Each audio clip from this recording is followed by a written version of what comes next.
মাঝখানে একটা ফাঁকা জায়গা আছে, এটা কি বলা হচ্ছে দেখো তো? Air space. Air space or air sec.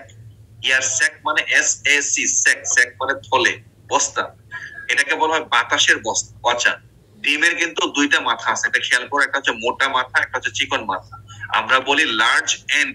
Large and মানে মোটা মাথা, আর স্মল এন্ড মানে চিকন মাথা। ডিম খেয়াল করবা, ডিম সবসময় হবে কি ওভাল শেপ, ডিম্বাকৃতির।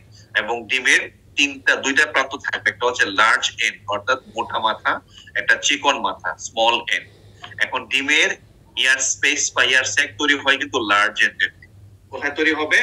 লার্জ এন্ডে। খেয়াল করো কেন ডিমের ইয়ার স্যাক বা ইয়ার স্পেস লার্জ এন্ডে তৈরি হয়, কেন স্মল এন্ডে তৈরি হয় না, তার ব্যাখ্যা সামনে ক্লাসে দেখবো। আমাকে একটু জিজ্ঞাসা করবো তোমরা যে why air sac only formed in the large and.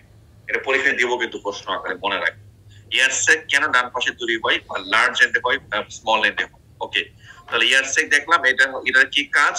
এখানে আসলে বাতাস থাকে। যখন মুরগির ডিম থেকে কখনো বাচ্চা ফুটাইতে হয়, যদি সেটা ফার্টাইল ডিম হয়, তাহলে যখন ভিতরে এমব্রায়োনিক ডেভেলপমেন্ট হবে, তখন এইখান থেকে সে অক্সিজেন নেবে এবং অক্সাইড বের করতে পারবে। এটাকে বলা হয় গ্যাসিয়াস এক্সচেঞ্জ মিডিয়াম, বা এখানে ইয়ার থাকে যেখানে বাতাসটা সে নিয়ে নিচ্ছে। তাহলে কি বললাম? কিউটিকল, এক্সেল, এক্সেল মেমব্রেন, তার মধ্যে outer cell membrane, inner cell membrane.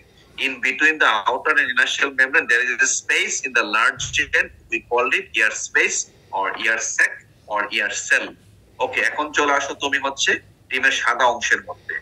সবাই যখন ডিম ভাজি করে খাও, একটা খেয়াল করে